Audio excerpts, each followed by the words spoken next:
சாத்தான்குளம் வழக்கில் எல்லோருக்கும் ஞாபகம் இருக்கும்னு நினைக்கிறேன். ஜெயராஜ், ஃபெலிக்ஸ் ரெண்டு பேர்த்தையும் போலீஸ் ஸ்டேஷன் கூட்டிகிட்டு போனாங்க. எதுக்காக போனாங்க?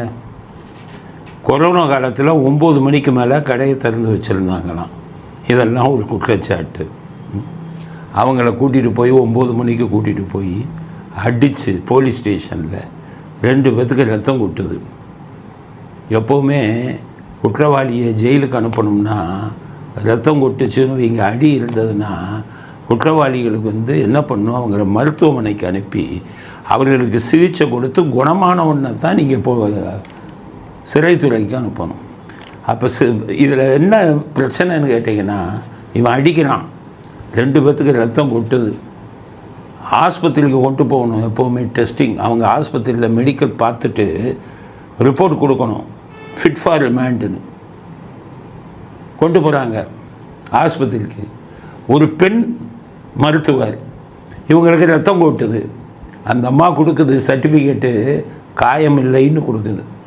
ஒரு மருத்துவர், பெண் மருத்துவர், அவங்களெல்லாம் டிஸ்மிஸ் பண்ணி ஜெயிலில் போட்டுருக்கணும்.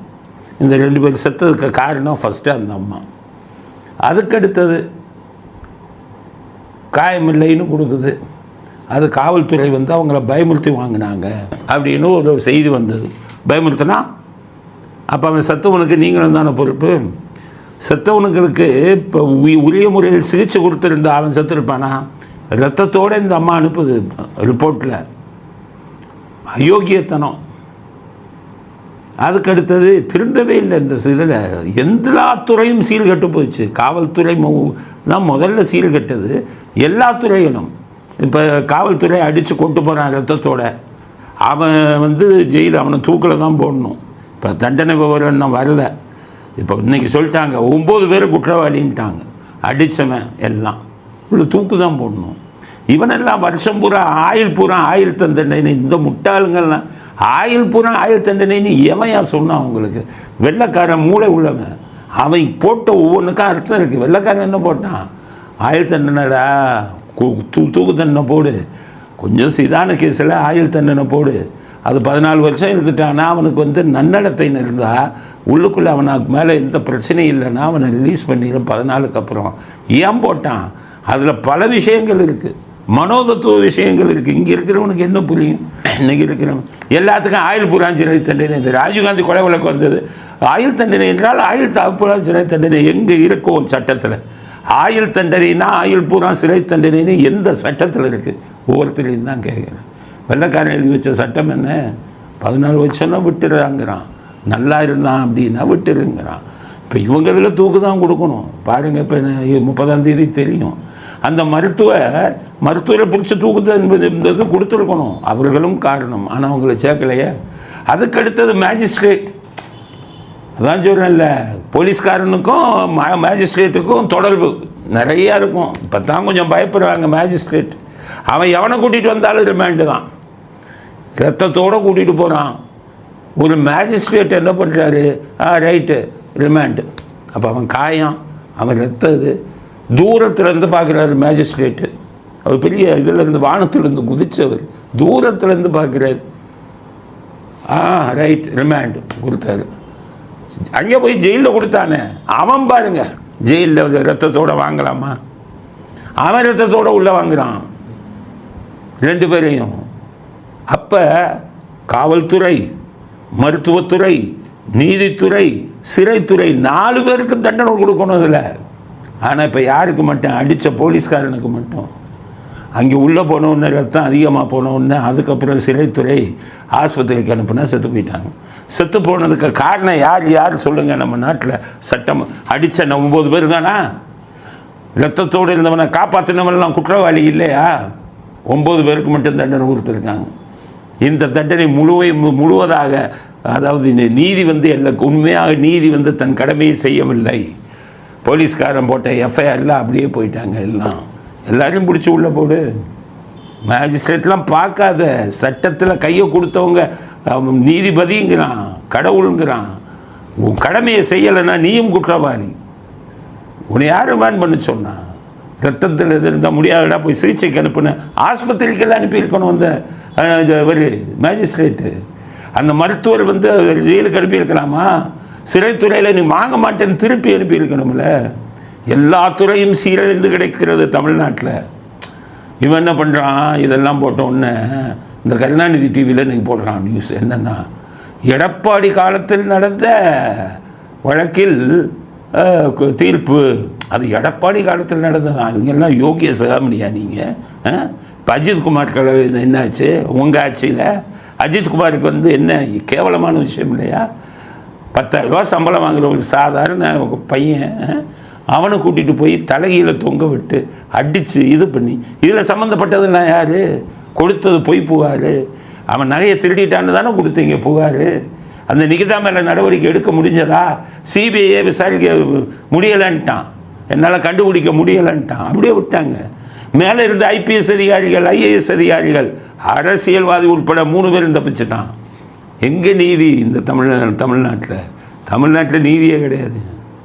சரி, அதை விடுங்க. இப்போ இந்த ஆகாஷ் பையன், அவனை கொலை கேசுன்னு கூட்டிகிட்டு போய் அடித்து சாகரிச்சிட்டாங்களே. இப்படியே சாகரிச்சுக்கிட்டே இருந்தவங்களும் அப்புறம் தூக்கில் இல்லை போடணும். என்ன ஆயுள் தண்டனை, இந்த தண்டனைன்னு அப்போ தானே பயப்படுவான். ஆக என்டையர் சிஸ்டமும் கொலாப்ஸ் ஆகி போச்சு.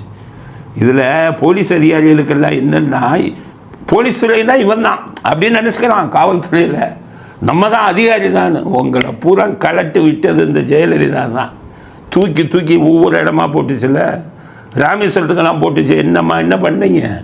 ஆஹா, நம்ம இது போல தான். எத்தனை தப்பு செஞ்ச கமிஷனர்கள் அடுத்த நிமிஷம் தூக்குச்சா இல்லையா? சரவணபவன் ராஜகோபால் கமிஷனரை ஒரே நாளில் தூக்குனாங்களா இல்லையா? நடுங்கினாங்கல்ல. ஐயோ அப்பா, காவல்துறை நம்ம இல்லை, அரசியல்வாதி முதலமைச்சர் தான் பயந்தாங்க. இன்றைக்கி ஐபிஎஸ், இன்றைக்கி பயம் இல்லை. நம்ம தான் காவல்துறை, முதலமைச்சர் ஒன்றும் தெரியாது பொம்மை அப்படின்னு.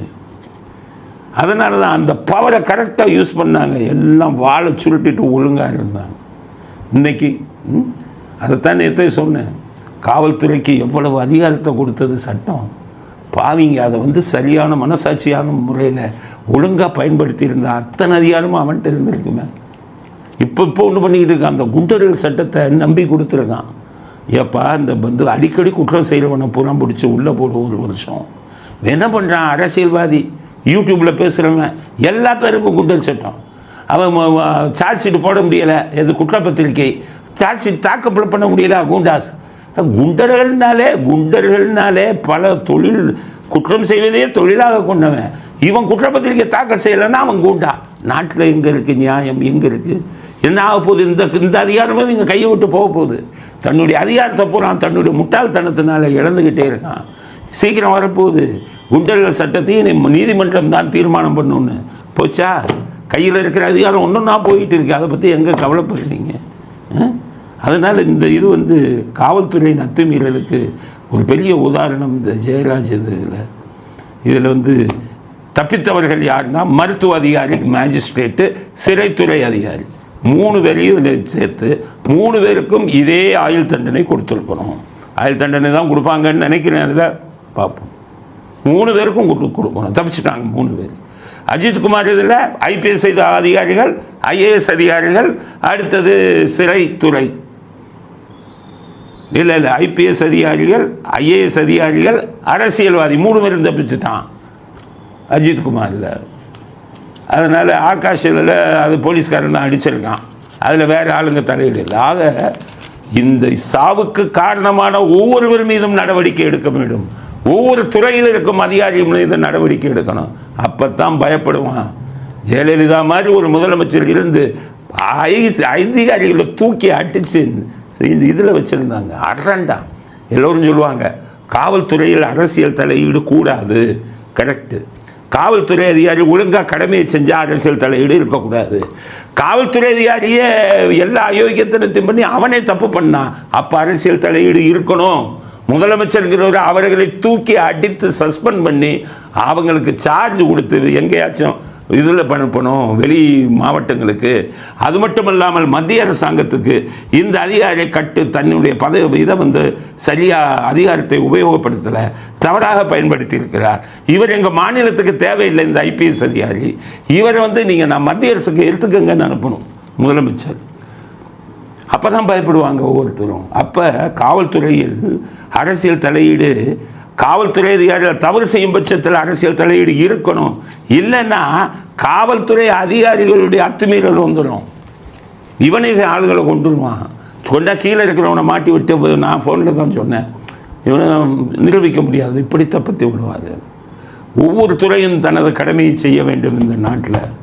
அதுதான் நான் பணிபுரிந்த துறை. நான் அந்த துறையை ஏன் கேவலமாக பேசணும்? அத்துமீறல் இப்படி அதிகாரிகள்லாம் நாங்கள் பார்க்கவே இல்லையே. இப்படி அதிகாரிகள் கேவலமான அதிகாரிகளை நாங்கள் பார்க்கவே இல்லையே. மனசு ரொம்ப வருத்தத்தில் இருக்கிறது. அதனால் ஜெயராஜ இதில் 3 பேர் தப்பிச்சிட்டாங்க அப்படிங்கிறது தான் என்னுடைய கருத்து. அவர்களுக்கும் இந்த தண்டனை கிடைத்திருக்க வேண்டும் அப்படிங்கிறது தான் என்னுடைய கருத்து.